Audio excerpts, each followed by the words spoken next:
जय माता दी। आप सभी को हिंदू नववर्ष की हार्दिक शुभकामनाएं।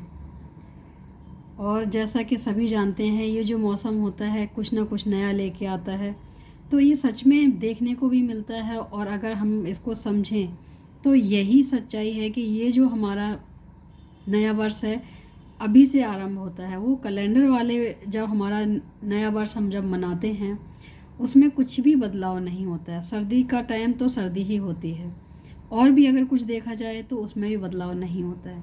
तो ये जो हमारा टाइम है इसमें बहुत सी चीज़ें देखने को मिलती हैं। घरों में अनाज आता है, पेड़ों में नए पत्ते आते हैं, मौसम में बदलाव आता है। ये सारी चीज़ें अगर देखी जाएं तो सही मायने में यही हमारे लिए नया वर्ष है। तो आपको एक बार फिर से हमारे हिंदू नववर्ष का सभी लोगों को बहुत बहुत मुबारक हो, बहुत बहुत मुबारक हो, बधाई हो।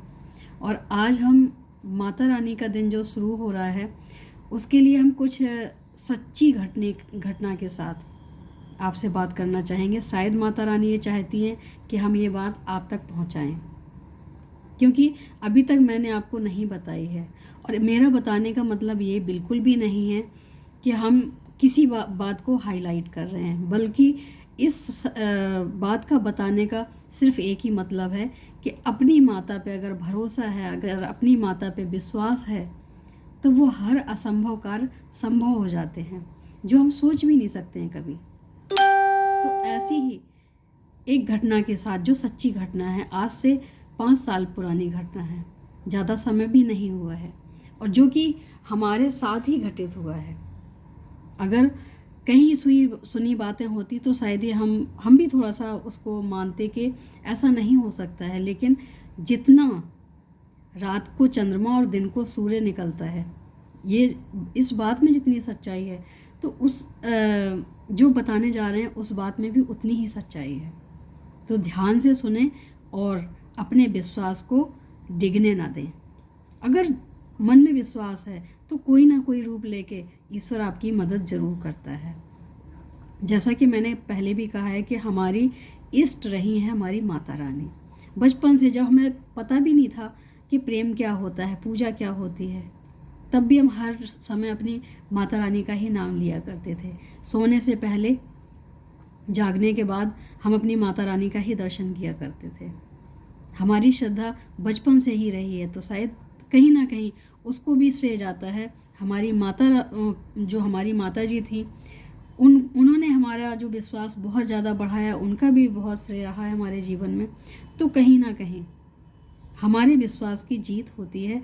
इस कहानी के माध्यम, ये कहानी नहीं, सच्चाई के माध्यम से हम जानेंगे। एक बार की बात है कि पूजा पाठ हम कम करते हैं, लेकिन हाँ, अपनी माता रानी को अपने हृदय में धारण करके स्मरण हमारा हमेशा रहता है, हर पल रहता है, सोते जागते रहता है। तो कहीं ना कहीं इस चीज़ को लेके हमारे आसपास लोगों को परेशानियां होती थी, और मुझे जो सामने वाला करने वाला भी होता है तो उसका प्रत्यक्ष दर्शन हमें स्वप्न में होता था। और वो स्वप्न ऐसा होता था जिसमें हमें समस्या भी दिखती थी और समाधान भी दिखता था। इस चीज़ से हमारे आसपास के लोग बहुत परेशान हो चुके थे, लेकिन किसी को ये नहीं पता था कि ये चीज़ सच है। सबको लगता था ये कहीं जाती है, किसी से पूछती है, कुछ करवाती है, या कि कोई ऐसा है जो इसको बताता है। लेकिन मैंने जब बोला कि हमें कोई नहीं बताता है, ये सारी घटनाएं हमें स्वप्न में दिखती हैं, और उसकी घटना के साथ साथ हमें उसका हल भी मिलता है। इस चीज़ को मानने के लिए कोई तैयार नहीं था। फिर हुआ ये हमारे साथ कि हमने कहा हमारी माता रानी हमें सब कुछ बताती हैं। जब माता रानी का नाम लिया तो सबके मन में ये विचार आया कि क्यों ना हम इसकी जो माता रानी है इसको ही मंदिर से हटा दिया जाए। लोगों ने प्रयास किया, उनको ले गए उठा के, और मैंने बहुत उनको मना किया, रोए भी, पैर भी पकड़े कि ऐसा मत करो, क्योंकि हमारा एक आसरा माता रानी ही है। लेकिन कहते हैं ना कि जब इंसान समझना ना चाहे तो आपकी किसी भी हालत को, किसी भी परेशानी को नहीं समझता। तो ऐसा ही हुआ हमारे साथ। माता रानी जाने लग गई तो मैंने बोला कि ठीक है, ले जाओ, आज के बाद हम पूजा नहीं करेंगे। इतना बोल के हम सो गए। उसके बाद हुआ ये, स्वप्न आया मुझे कि हम माता रानी के बहुत बड़े मंदिर में जाते हैं। वहाँ विशाल मूर्ति होती है, माता रानी की स्वरूप होता है। जब हम उनके दर्शन के लिए पहुँचे, जब तक देखते हैं कि पर्दा डल गया। वहाँ हम खड़े खड़े रोने लग गए कि ऐसा क्या हुआ हमारे साथ, ऐसी क्या गलती हुई हमारे साथ जो आप हमें दर्शन नहीं दिए। फिर मैंने अपना सर झुका के, मत्था टेकने के लिए सर नीचे झुकाया ज़मीन में, तभी माता रानी वहाँ प्रकट हुई। ये सारी घटना स्वप्न की हम आपको बता रहे हैं। उन्होंने कहा कि तुम मुझे मंदिर में क्यों देख रही हो, मैं तुम्हारे पास हूँ, हमेशा पास हूँ।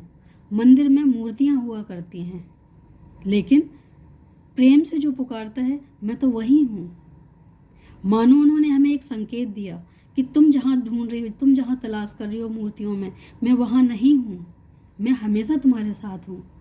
मुझे समझते देर नहीं लगी, उसी समय मेरी नींद टूटी और हमने आके मंदिर में दीपक जलाया।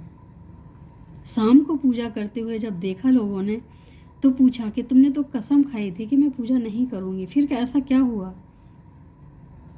तो उनको बताने से अच्छा है मैंने सिर्फ एक ही बात बोली, कुछ तो ऐसा हुआ है हमारे साथ जो हमें फिर से विश्वास हो गया कि हमारी माता रानी कहीं नहीं गई।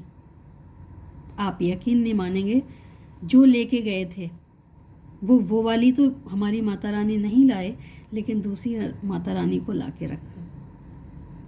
तो हमारा कहने का मतलब ये है कि अगर हमारा विश्वास है, हमारा दृढ़ विश्वास है, तो कहीं ना कहीं हमारे जीवन में घटित होता है, दिखता है। हम जहाँ पे शंका करते हैं, किसी व्यक्ति के साथ भी अगर हमारा प्रेम है और अगर हम शंका के साथ प्रेम करते हैं, क्या वो सफल होता है? दिल पे हाथ रख के बोला जाए तो मेरा कहने का यही होगा, मतलब कि नहीं होता है, कभी नहीं होता है। आप कितने भी पास रहो, आप कितने भी दूर रहो, अगर शंका के साथ कोई संबंध चल रहा है तो आज नहीं तो कल टूटेगा। लेकिन जिसमें शंका ही ना हो, सिर्फ प्रेम और भरोसा हो, वो संबंध कभी नहीं टूटता और ना ही तोड़ा जा सकता है। उसको किसी भी हालत में नहीं तोड़ा जा सकता है। तो हमें भगवान से प्रेम अगर करना है तो निभाने वाला करें और भरोसे वाला करें। एक बार पकड़ने के बाद ना तो कोई आशंका हो, ना ही कोई शंका हो, ना ही कोई ऐसा हमारे साथ कार्य हो जिससे हमारा भरोसा टूटे और हमें ये लगे कि ऐसा हमारे साथ क्यों हुआ। ये जो कार्य हैं वो हमारे जीवन का जैसे दिन और रात होते हैं, वैसे ही सुख और दुख होते हैं। तो जीवन में कुछ भी आता है, उसका जिम्मेदार हम भगवान को न ठहराएं, अपने ही कर्मों को ले लें। हाँ, भगवान हमारे साथ होते हैं तो उनको सहने की क्षमता आ जाती है। इसके बाद हम सिर्फ भगवान को इसलिए याद ना करें कि हमें कुछ चाहिए, बल्कि इसलिए याद करें कि हमें आजीवन सद्मार्ग पे चलाए रखें, सद्बुद्धि देते रहें और हमसे कोई भी कार्य ऐसा ना हो जिसकी वजह से हमारे ईश्वर, हमारी माता रानी, हमारे गुरुवर हमसे दूर हो जाएं। कुछ संबंध अगर हम प्रेम से निभाते हैं तो प्रेम ही हमारा सबसे बड़ा सहारा बनता है। तो हम प्रेम से अगर रिश्ते निभा रहे हैं तो ये भूल जाने चाहिए कि हमारे साथ क्या होने वाला है। श्रद्धा और विश्वास, ये दोनों चीज़ें हमारे साथ हैं तो हमारे साथ कुछ भी कोई भी नहीं कर सकता है। अगर हम ये भरोसे के साथ आगे चलेंगे और अपने ईश्वर में पूर्ण भरोसा रखेंगे, श्रद्धा रखेंगे, तो एक बार फिर से हम बोलेंगे कि ये जो घटना मैंने बताई ये कोई कहानी नहीं है, ये कोई किताबी लिखी पढ़ी नहीं है, ये मेरे जीवन की ही घटना है। तो मुझे लगता है कि अगर भरोसा है तो कुछ भी हो सकता है। भरोसे के साथ करें जो भी कार्य करें। अगर भरोसा ना हो तो दिखावा ना करें, क्योंकि दिखावे से हमें कुछ नहीं मिलता है, भरोसे से ही मिलता है। तो माता रानी के आज जो दिन पहला दिन है और माता रानी का जो दर्शन है वो शैलपुत्री का है, सभी जानते हैं। तो जो भी पूजा पाठ हो पूरी श्रद्धा से करें। पूरे विश्वास से करें, और ये मांगने के लिए नहीं कि मुझे कुछ चाहिए, बल्कि ये मांगने के लिए कि हमें शक्ति दो, विश्वास हम आप पे कर सकें, ऐसी बुद्धि दो। बस इससे ज़्यादा कुछ नहीं। आज के लिए इतना ही। आप सभी को नव वर्ष की हार्दिक शुभकामनाएं और जय माता दी।